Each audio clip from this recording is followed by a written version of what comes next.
Hey everybody, JT here. Welcome to today's episode of Becoming Average at Yu-Gi-Oh! Today we're going to talk about deck building and card evaluation. So these will kind of be like mini discussions on each of those things, and as more episodes go on, we'll expand on what we've talked about today a bit. So the first thing is when you're preparing for a tournament, you need to set a goal for yourself. Like, are you looking to go to that tournament to just have fun and play with your favorite cards and hang out? Or are you going there to try and win?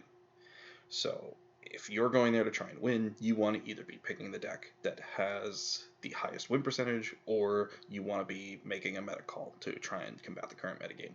Whereas if you are going there to have fun, you can just play whatever you want, and you'll probably meet your goal. So, how do you pick your deck? Well, studying what the metagame is and what the top decks are right now is very important. So that'll help you either decide whether you're going to play like the best deck or whether you're going to be playing something that counters the best deck. But I want to touch on quickly like what to do if you want to play a fun deck. So with any kind of casual deck or something where you're just playing like your favorite archetype, I think the most important thing to be able to do is to do two things. First, identify what your deck does that other decks don't do and exploit that, because if you're trying to do the same combos and end on the same boards that all of the main decks do, you're just going to be doing that worse than the main decks do, and it's not going to put you in a good position because everybody's already countering the good decks, for lack of a better word, good decks like the meta decks, and you're just trying to do the same thing but less consistently or less powerful, and you might just get steamrolled. So you need to find out what your deck does that other decks don't and exploit that. So that kind of brings me on to my next topic in deck creation, where we talk about a game plan. Now, you've probably maybe heard somewhere in the internet some people say, stick to the game plan. I think this is actually a very good piece of advice, because you need to have a game plan either when you're building your deck, when you're selecting your deck, or when you're playing. You need to determine what that plan is and how everything fits together. So, like, let's say, for example, that you've built a control deck and you're trying to think of ways to win the game. Well, your entire deck is built around your cards either going 1-for-1 or getting advantage off of your opponent's cards. You're not going to toss in something like Ukaze to just deal a random 800 because you think there's going to be scenarios where you'll need to deal that extra 800 per game, because Ukaze does not fit into a control deck's game plan. So that kind of also brings us to talking about card evaluation. So nothing that we talk about in this channel, something to keep in mind, is absolute. There are exceptions to every single scenario, and understanding things is going to be able to help you to determine when those exceptions actually take place and when you need to veer off course. So I think that a great strategy for card evaluation is something that I saw online through a Magic channel called Limited Resources. So I think that this thing called the Quadrant Theory was originally developed by someone named Brian Ong. I might have that name wrong. Sorry if I do. And certainly Limited Resources is the ones who I see talk about this theory the most, so there'll be a link to them in the description. Go support them. Great channel, and they do a great show. Not endorsed or affiliated by them in any way. So the Quadrant Theory is basically a way to evaluate cards. Now, it's mostly in the context of Magic, but I'm hoping today to try and tie that to Yu-Gi-Oh! So basically, the Quadrant Theory looks at cards in 4 different spots in a game, either when you're developing, ahead, behind, or at parity. And I think that there's, for Yu-Gi-Oh! Especially, there's a 5th kind of thing to talk about, but we'll get to that. So first, evaluating a card during the developing stage of the game. Now, if you've heard like deck profiles by Pat Hoban, you've probably heard him talk about the early game and how important it is to get out of the early game. And I think this is also very sage advice. Determining what cards are good in the early game to help you start your game plan, get your deck moving. Those are the kind of cards that you want to be playing. What's what you probably refer to as starter cards and may not even know it. So stuff like searchers, stuff like things that special summon stuff from your deck. These are cards that are developing. So you want to determine, like, is a card good when you're developing? Like, let's say something like Dark Arm Dragon. So right now in the current metagame, this card is at 3. This card was once one of the most insane cards in the game, but today it's barely even played. And why is that? Well, if you draw Dark Arm Dragon turn 1, you probably aren't going to be able to summon it because your deck hasn't moved yet. You don't have any dark monsters in your graveyard. You're trying to get your combos started. So this card is very bad when you're developing. So most dark decks, even though they have a plethora of dark monsters, are playing it for that reason. Next is when you're ahead.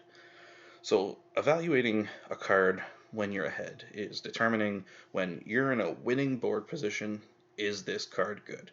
Now, oftentimes this is one of the lesser looked at pieces because of the fact that if you're already winning, evaluating whether a card's good or not is kind of subjective, especially in Yu-Gi-Oh! Where you have trap cards and hand traps.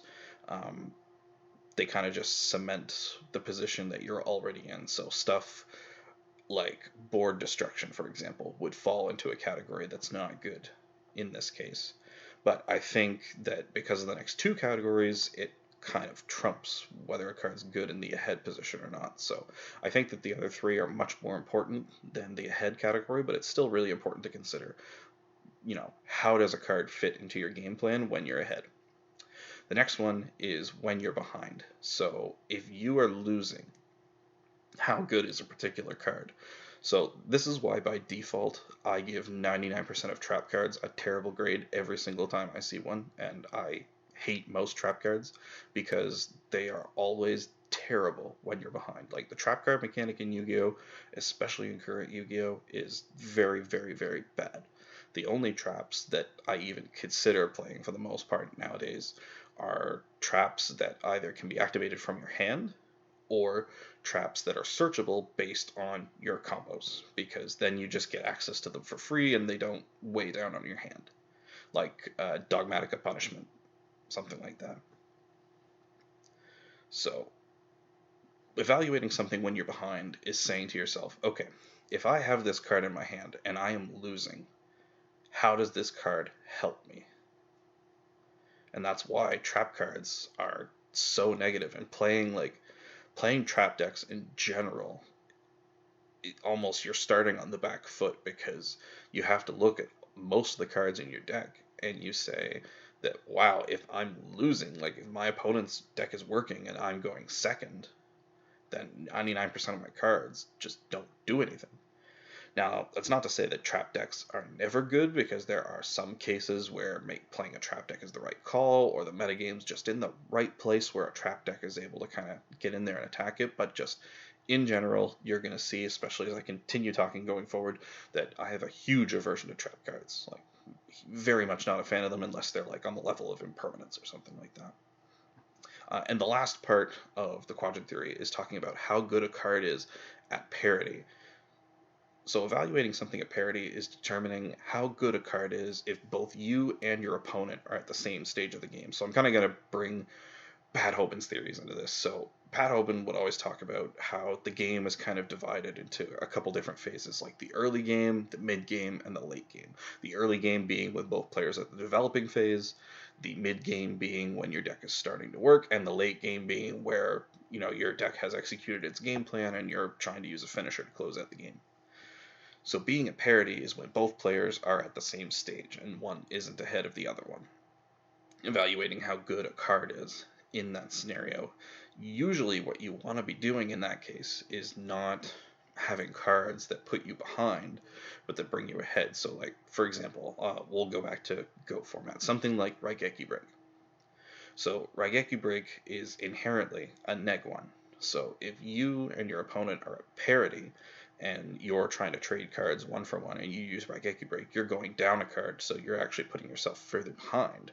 Whereas a card like Heavy Storm, let's say, could inherently provide you a lot of advantage, so that card will help bring you ahead. Now, obviously, Heavy Storm's insane no matter what, and Raigeki Break is, dependent on position to determine whether that neg 1 is worth it or not, but it's important to consider how each card that you're putting into your deck fits into that narrative of how good is this card at parity. Like if me and my opponent are at even stages of the game, is this going to put me ahead, or is this going to put me behind, or is it going to keep things as they are?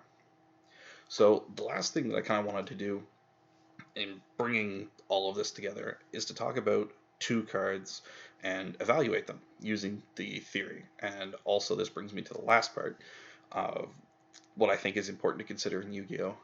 So Yu-Gi-Oh! Doesn't have like a resource system like other games where you're kind of limited to the amount of things you can do per turn. Like Yu-Gi-Oh! Pretty much lets you go infinite. The only resources you have to consider are the number of cards in your deck and extra deck, and also your one normal summon.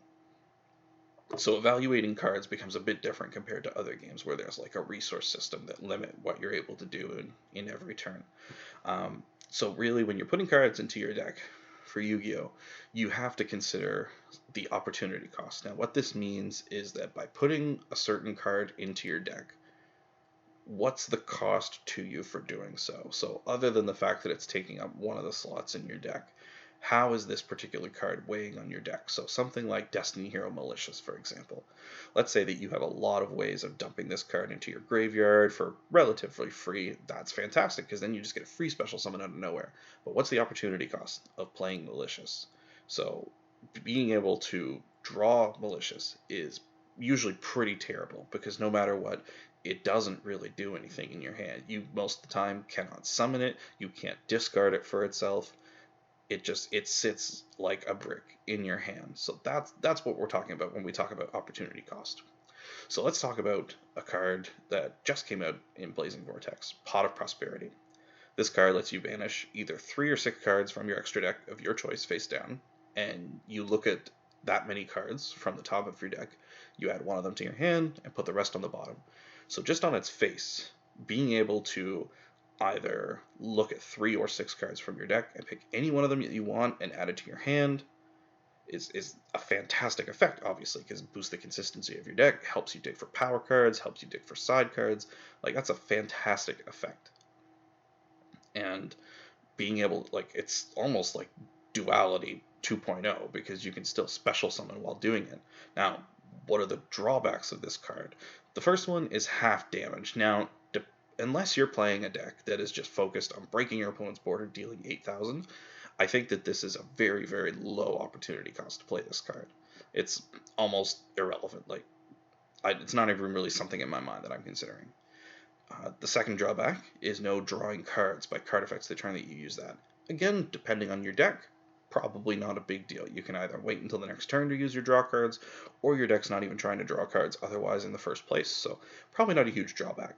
However, I think the biggest drawback of this card, and where the real opportunity cost comes in, is how it affects your extra deck. So, considering whether you're going to banish 3 or 6 cards, and which 3 or 6 cards you're going to banish is huge.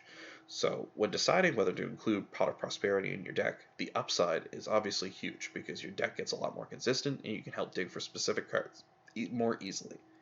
But you have to either banish key pieces of your game plan, or reduce the amount of tools that you have at your disposal. So like obviously Pot of Prosperity is something that's very difficult to like generically evaluate for every single deck, because you've got to determine how it fits into your game plan. So personally, I'm really high on Pot of Prosperity. I think it's a really good card, but you have to be careful which decks you're putting it into. If you're playing a deck, like a combo deck like Dragon Link, for example, that uses almost its entire extra deck as part of its combo, then this card probably should not be in that deck, because even though you might get to your combo more consistently, your combo is going to be a lot weaker when you actually get it off. So now, a card for people who may be more familiar with Days of Old, but Blackluster Soldier, Envoy the Beginning. So in order to summon him, you need to banish a light and a dark from your graveyard. If he destroys a monster by battle, you can attack once more, and you could also banish one monster on the field per turn, but it can't attack that same turn.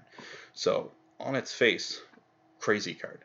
Being able to just banish something for free every turn, or if you feel the need to attack, you just get to do 2 attacks every single turn. Crazy card, but what's the opportunity cost of putting this card into your deck? So you need to have a dark and a light in your graveyard. Now sometimes that seems pretty easy. You probably are playing a lot of games and you look at your graveyard and are like, wow, I have a light and a dark in my graveyard. This would be easy. BLS is at 3 even. I could play 3 of them. But let's take a step back. What's the opportunity cost of putting this card in your deck? So it kind of comes back to what we talked about with Malicious, where this card could sit in your hand dead because you don't have any dark and lights in your graveyard and you can't summon it. And usually in current day Yu-Gi-Oh, having bricks in your hand is very, very, very bad because games tend to snowball out of control very quickly if you can't get something going. Like if one person gets out of the early game in Yu-Gi-Oh before the other one does, then usually that person's going to win because of just how snowball decks are these days. So when developing, like let's go back to the Quadrant Theory here. So when developing, BLS is atrocious because you can't use it to get ahead, you can't summon it from your hand. It's very, very bad. Now when you're ahead, BLS is great because your deck's moving, you can help seal the deal with it. When you're behind, it depends. Like if you're still in the early stages of the game, it's probably still terrible. But if you at least made it to the mid game, you might have some dark and lights in your graveyard. It can help catch you up. And kind of the same thing with parity. It depends on what stage of the game you're at. It could help bring you ahead. But if you're at parity and if you're still in the early game and you don't have dark and lights in your graveyard, then it's going to be a brick in your hand, an inherent -1, and that's putting you behind at the stage of parity of the game. So ultimately, BLS is really not played nowadays because different decks can just use their cards to execute their strategy, like from their extra deck or from their main deck, and having the opportunity cost of trying to put a monster in your deck that, even though if you resolve it is insanely powerful, but you most of the time aren't going to be able to summon it when you need to, it's a huge cost. And that's why most decks don't really play BLS nowadays, just because even though the card is crazy, and probably if you're an old school Yu-Gi-Oh player, one of the craziest cards you've ever seen, it's not worth playing in most cases. So today we kind of touched on a lot of different things and hopefully given you a lot of things to think about, and maybe next time you go to a tournament or you're building your deck, you can keep some of these things in mind because they're going to help you evaluate what to include and what not to include. So we talked about picking a goal, making sure you know walking into a tournament what it is that you want to do, and deciding whether you want to play your favorite deck or play something that's in line with the meta. We also talked about coming up with a game plan and making sure that every single card in your deck sticks to that game plan, and that does include trap cards and hand traps. Those could be part of your game plan for protection for your combo or whatever. We talked about the Quadrant Theory and in terms of how that fits into a card evaluation and how opportunity cost fits into card evaluation. So thanks so much for sticking around. I know this was a pretty long video. Hopefully every single one of them is not as long as this one, but I appreciate it if you stuck around for this whole video, and we'll see you next time, and thanks for watching.